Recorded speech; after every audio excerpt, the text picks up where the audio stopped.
monde, j'espère que vous allez bien, je suis ravie de vous retrouver aujourd'hui dans une nouvelle vidéo. Déjà je vous souhaite évidemment une merveilleuse année 2019, plein de bonheur, de joie, d'amour, de bienveillance et de projets dans votre vie. Je vous souhaite évidemment la santé, c'est le plus important, et d'être entouré de ceux que vous aimez pour le plus longtemps possible. Aujourd'hui je ne reviens pas pour vous parler de la nouvelle année, mais bel et bien pour vous parler enfin de mon allaitement, de tout ce que nous avons traversé avec Gaspard dans notre aventure lactée qui n'est pas terminée, mais qui aurait pu se terminer voilà, dès le début, puisqu'on a eu pas mal de petits obstacles, et quand je vous en ai parlé un petit peu sur Instagram, vous avez été curieuse et curieux, et à très juste titre vous m'avez demandé de vous faire une vidéo pour vous raconter un petit peu donc nos péripéties, vous donner un petit peu mon ressenti, mes conseils sur tout ça. Avant de commencer je fais un petit disclaimer, mais je pense qu'il va être nécessaire comme à chaque fois lorsqu'on parle d'allaitement. Évidemment je ne juge pas les mamans qui ont fait le choix de ne pas allaiter ou qui n'ont pas réussi à mener à bien leur allaitement comme elles le souhaitaient. À partir du moment où on fait un choix éclairé, voilà, chacune est libre de faire ce qu'elle veut, et voilà, aujourd'hui je vais vous parler des bienfaits de l'allaitement et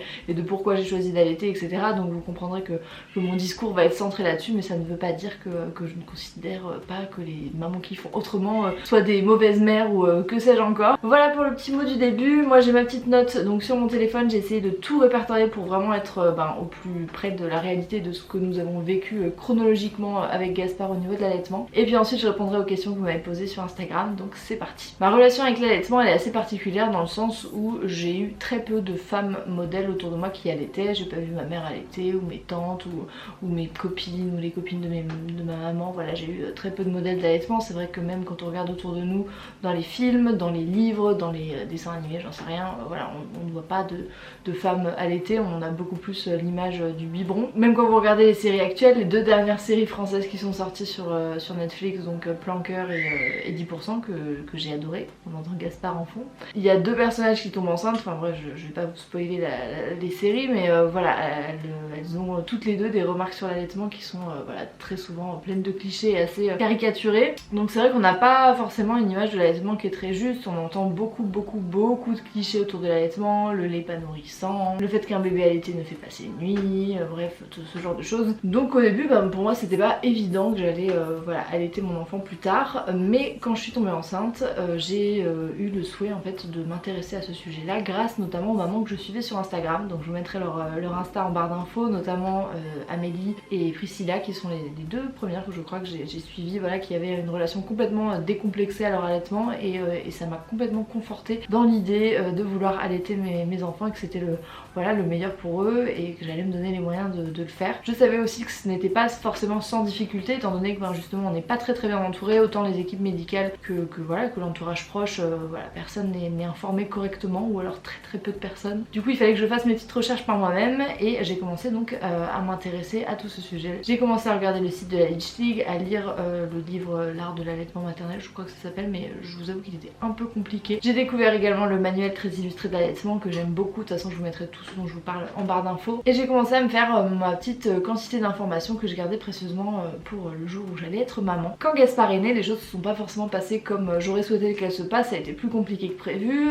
mais aujourd'hui tout va bien puisque voilà, notre allaitement se poursuit très tranquillement, mais on est passé par beaucoup d'obstacles qu'on a surmontés en tant que couple, hein, enfin même que famille, puisque autant Gaspard que Samuel que moi, voilà, on est tous les trois voilà, été dans cette aventure là, et Samuel m'a énormément aidé, mais ça je vous en reparlerai tout à l'heure. Donc reprenons le début. Quand j'ai accouché, Gaspard avait une succion très compliquée, il prenait mal le sein en bouche, et il faut savoir que la plupart du temps quand on a des problèmes liés à notre allaitement, que ce soit des douleurs ou un bébé qui prend pas de poids, ou un bébé voilà, qui semble très énervé, très agité, etc., la plupart du temps c'est que soit la succion n'est pas bonne, soit la position n'est pas bonne, soit le bébé a un problème au niveau des freins de langue, des freins de lèvres, etc. Et dans ces cas là le mieux c'est de se faire aider par des personnes compétentes. Malheureusement à la maternité il n'y en avait pas, enfin il y avait très peu de personnes qui étaient formées sur l'allaitement, et j'ai eu des très mauvais conseils. Heureusement que personnellement j'étais informée et qu'il y en a plein que je n'ai pas suivi, mais une maman qui n'est pas forcément renseignée sur le sujet et qui souhaite allaiter, je trouve ça tellement dommage qu'il n'y ait pas plus de formation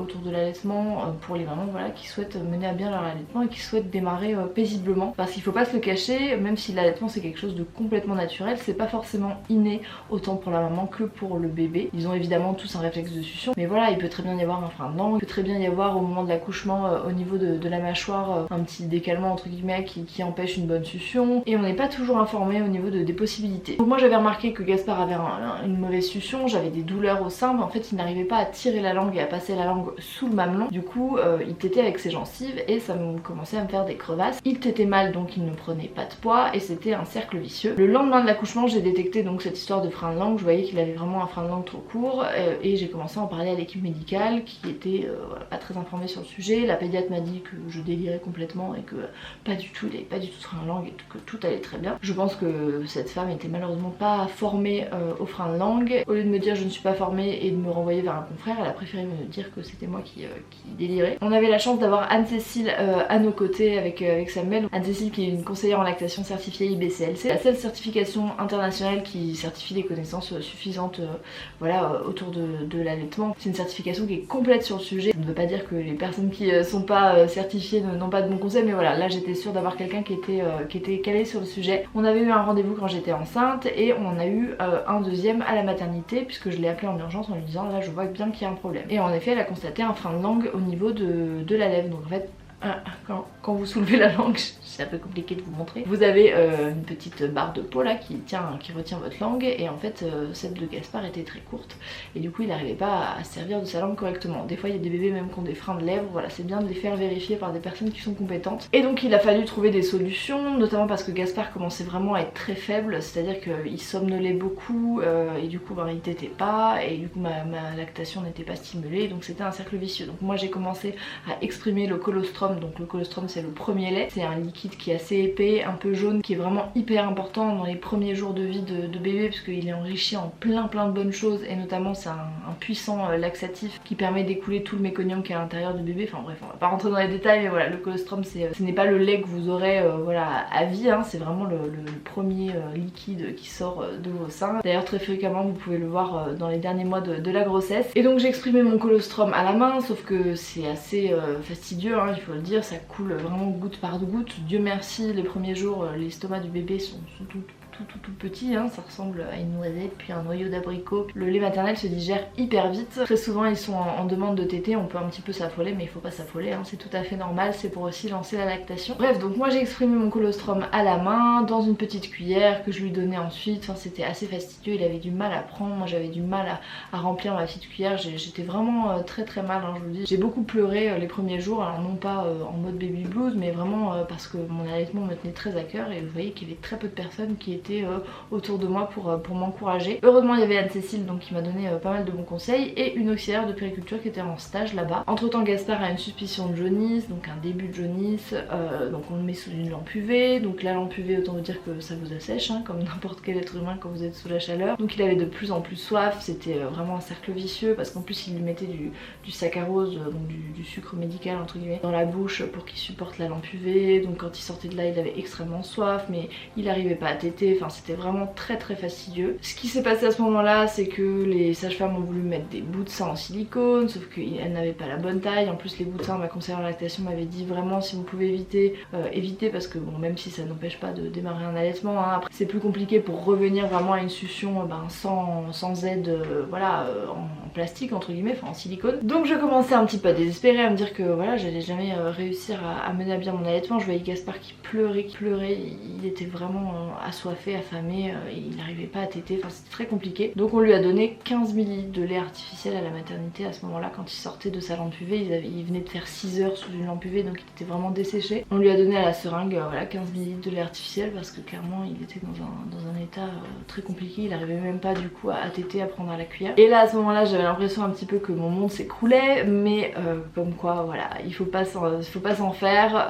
Honnêtement quand on est dans des situations comme ça on fait du mieux qu'on peut. Nous on était tellement pas soutenus par les équipes de maternité que on savait plus quoi faire, c'était la nuit, en plus c'était une autre équipe. Très clairement moi j'ai accepté 15 ml mais on m'a poussé à lui donner un biberon en entier et j'ai dit non, il est hors de question, moi je veux pas compromettre mon allaitement parce que c'est un cercle vicieux. Si vous commencez à donner des biberons, l'enfant va arrêter de téter parce que du coup il aura plus faim et du coup votre lactation va encore plus baisser. Enfin voilà, je voulais pas rentrer dans ce cercle vicieux là, donc j'ai donné 15 ml parce que vraiment il était mal et qu'à un moment donné il faut se rendre à l'évidence, mais j'étais toujours très motivée concernant mon allaitement. Le lendemain on avait la visite chez le pédiatre donc à l'hôpital, toujours la même, qui m'engueule hein, clairement, qui me dit mais madame on est bien d'accord, c'est le dernier jour où Gaspard avait le droit de perdre du poids. Je dis oui on est bien d'accord, comme si c'était bien sûr un plaisir de voir mon fils perdre du poids. Enfin vraiment à ce niveau là je trouve qu'il y a un tel manque d'accompagnement humain médecin autour de tout ça et elle ne m'a donné en fait aucune solution concernant mon allaitement. Elle avait des affiches partout son bureau en disant que l'allaitement c'était exceptionnel, mais apparemment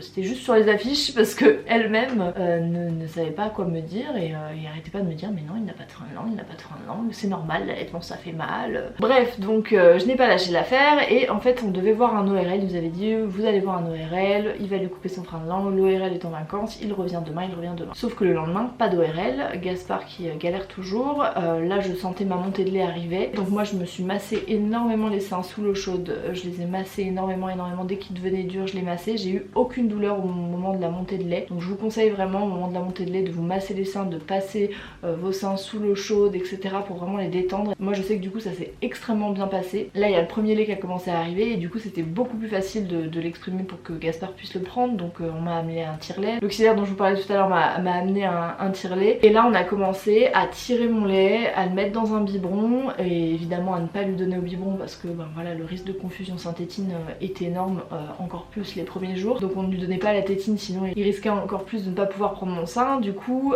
on avait mis un dalle. Donc qu'est-ce que c'est un dalle? Et bien c'est un tout petit tuyau, normalement c'est des sondes nasogastriques pour bébé, on scotchait à notre petit doigt avec Samuel, on mettait en fait l'autre partie du tuyau dans le biberon de lait tiré et on lui donnait comme ça avec mon petit doigt pour qu'il arrive à téter, qu'il s'entraîne à téter, qu'il perde pas son réflexe de succion et puis qu'il puisse quand même boire mon lait. Donc c'était vraiment une organisation, je vous raconte pas, moi je tirais mon lait, je mettais des alarmes toutes les heures pour tirer mon lait, donc voilà, je tirais pas énormément mais j'ai commencé mon allaitement au tire-lait. Je sais qu'aujourd'hui quand je parle de l'allaitement, quand on voit Gaspard etc, quand on me voit allaiter, on se dit pas forcément qu'on a galéré comme ça, mais clairement la première semaine de vie de Gaspard, je l'ai pratiquement pas mis au sein parce que bah, déjà il tétait avec ses gencives donc ça me faisait extrêmement mal. J'avais tout le temps les seins à l'air parce que justement pour les crevasses, vraiment ce qui marche le mieux c'est de mettre son lait et de laisser sécher à l'air. Et vraiment pas évidemment l'allaitement que j'avais imaginé, mais c'était le moyen qu'il prenne mon lait et qu'il n'ait pas en fait de confusion sein-tétine et qu'il ne perde pas donc son réflexe de succion. À côté de ça on faisait énormément de peau à peau, le peau à peau c'est hyper important. Déjà dans les premiers mois de bébé c'est très important, mais encore plus à la maternité, encore plus quand vous venez d'accoucher. Donc Gaspard dormait sur ma poitrine, voilà, on était tout le temps